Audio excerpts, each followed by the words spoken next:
My parents forbade me from coming for Christmas. We're ashamed of you, Mom said. Your legs are knee-deep in manure, my brother added. I calmly turned around and cut off their utilities. When the heating shut down at -15 degrees Celsius, they started calling me. I knocked on the door, shifting the heavy grocery bag in my hand. Snow crunched under my boots. My coat smelled like hay and diesel, but that was just part of my life. The door opened a crack. Mom stood there, tight-lipped. John. She hesitated, glancing over her shoulder. Maybe this isn't the best time. I frowned. Ain't Christmas dinner startin' soon? From inside, I heard my brother Travis snort. Yeah, for family. I blinked. What? Travis appeared behind Mom, arms crossed over his fancy sweater. Look, man, we talked it over, and you don't really fit in with what we got going on here. I stared at him. I don't fit in? Mom winced. It's just, you always show up smelling like a barn, tracking in mud, wearing those same ripped jeans. I own a barn, I said deadpan. Travis smirked. Exactly. Something cold settled in my chest. I glanced past them. Inside, the house was warm, golden light spilling over a long dinner table covered in food. My niece and nephew were playing by the tree, their little faces bright with laughter. And here I was, standing in the freezing cold, being told I wasn't welcome. Mom sighed. You understand, don't you, honey? We have guests, important ones. And it'd be easier if I what? I cut in. Didn't embarrass y'all? Travis didn't even flinch. Come on, John, you get it. You're still out there on that land, knee-deep in cow muck, while the rest of us moved up. We've got reputations to maintain. I huffed a laugh. Unbelievable. I own more land than half the folks in this county, I said. I make more money in a month than you do in a year, Travis. But sure, go ahead. Tell me how you're better than me. His smirk faltered, but Mom cut in quickly. It's not about money, sweetheart, she said gently. It's just, well, Travis and his friends, they have a certain image. And, well, you're a little rough around the edges. I exhaled sharply through my nose. Right? I said. Got it. I shifted the bag in my arms. Then, without another word, set it down on the porch. Inside were presents. Expensive ones. Thoughtful ones. I'd spent hours picking them out for these people. Then I turned and walked back to my truck. I sat in my truck, engine rumbling softly, phone pressed to my ear. Yeah, I said, keeping my voice steady. Shut off the electricity and water at 154 Oak Ridge Road. Name on the account? John Callahan. The customer service lady hesitated. Sir, are you sure? The temperatures are dangerously low this week. I exhaled, watching my breath curl in the cold air. Yeah, I'm sure. She clicked away on her keyboard. All right. The request has been processed. The shutdown will take effect in. I hung up before she could finish. They didn't want me in their lives? Fine. Let's see how well they managed without my money. I sat in my truck, watching the house in the rearview mirror, my breath fogging up the windshield. The Christmas lights still twinkled on the front porch, but inside, I knew my family was scrambling. I could already imagine Mom fumbling with the thermostat, Dad cursing under his breath as the power shut off, and Travis was probably yelling at them to call me. My phone vibrated on the dashboard. Mom calling. I let it ring. Then another. Dad calling. Then another. Mom again. I finally picked up, putting her on speaker. John, the power just went out. Mom's voice was frantic. I stayed quiet for a second, letting her panic settle in. Yeah, I finally said. That happens when you don't pay the bill. What? You remember, Mom, I said evenly. That contract you had me sign years ago? The one that put all the utilities under my name so y'all wouldn't have to deal with them? You said it'd be easier that way, remember? Since I had a steady income, and Travis was still figuring things out. You know, the same Travis you just chose over me. John, this isn't funny, she snapped. Your father and I need that power. I leaned back, gripping the wheel. Guess you should have thought of that before you told me I wasn't welcome for Christmas. Dad's gruff voice cut in. Son, this is childish. Just pay the bill and stop acting out. I laughed, shaking my head. Funny. That's what you always say. Huh? Every time Travis screws up, I'm the one who's gotta fix it. Pay the bill, cover the damage, clean up his mess. And what do I get for it? This ain't a place for losers at the front door. Mom hesitated. Sweetheart, it's not like that. Isn't it? I shot back. I closed my eyes, and the memories flooded in. Travis was always the golden one. The star athlete, the life of the party, the kid everyone adored. Meanwhile, I had to work for everything. When I got a scholarship to A&M, Dad barely acknowledged it. When I saved up to buy my first truck at 18, Mom scoffed and said Travis would have a real car one day. No matter how hard I worked, how much I earned, it was never enough to shake the image they had of me, the other son, the backup plan. And yet, when Travis dropped out of college, racked up debt, and couldn't hold a job, guess who they called? When his mortgage payments were late, when his kids needed school supplies, when he and Kelly couldn't afford Christmas presents, it was always John can help, John makes good money, John will take care of it. And I did. Because deep down I kept hoping that if I gave enough, if I did enough, maybe, just maybe, one day they'd see me the way they saw him. But tonight? Tonight was the final nail in the coffin. You know what, Dad? I exhaled. You're right. I am done acting out. No more games. No more help. No more covering for Travis. John, don't do this, Mom pleaded. I already did, I said, reaching for the ignition. And if I were y'all, I'd grab some blankets. Heard it's droppin' to 15 tonight. And with that I hung up. They wanted me out of their lives? Fine. Let's see how well they manage without my help. That night, they all had to sleep in the living room by the fireplace, wrapped in blankets, their breath visible in the cold air. The grand Christmas dinner they had planned fell apart. Guests left early, muttering complaints as they pulled on their coats, shaking their heads at the disaster unfolding before them. The perfectly decorated table, the expensive dishes Mom had spent days preparing, all of it sat untouched because no one wanted to eat in a freezing house. Travis's kids were sent to the neighbor's house for the night, bundled up and whining, not understanding why they couldn't stay home. Even Kelly, his wife, had gone quiet, offering no words of comfort as she watched her husband pacing angrily by the fireplace. Mom sat with a thick blanket draped over her shoulders, staring at the dying embers with an exhausted expression. Dad sipped at his drink in silence, jaw clenched so tightly it looked like he might break a tooth. This is ridiculous, Travis finally snapped, running a hand through his hair. He wants to act like a spoiled brat? Fine. But dragging the whole family into this? Who does he think he is? Enough, Travis, Mom sighed, rubbing her temples. We just need to talk to him in the morning. He wouldn't actually leave us like this. He just wants attention. Dad grunted. Boys always had a chip on his shoulder. Always had something to prove. Travis scoffed. Yeah, well, he proved it. Merry Christmas.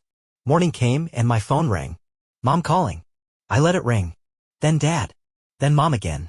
I took my time, enjoying the warmth of my house, sipping my coffee as I stared out over my land. The cattle didn't care about Christmas drama. The ranch kept running just like it always did. A few minutes later, a text popped up from Travis.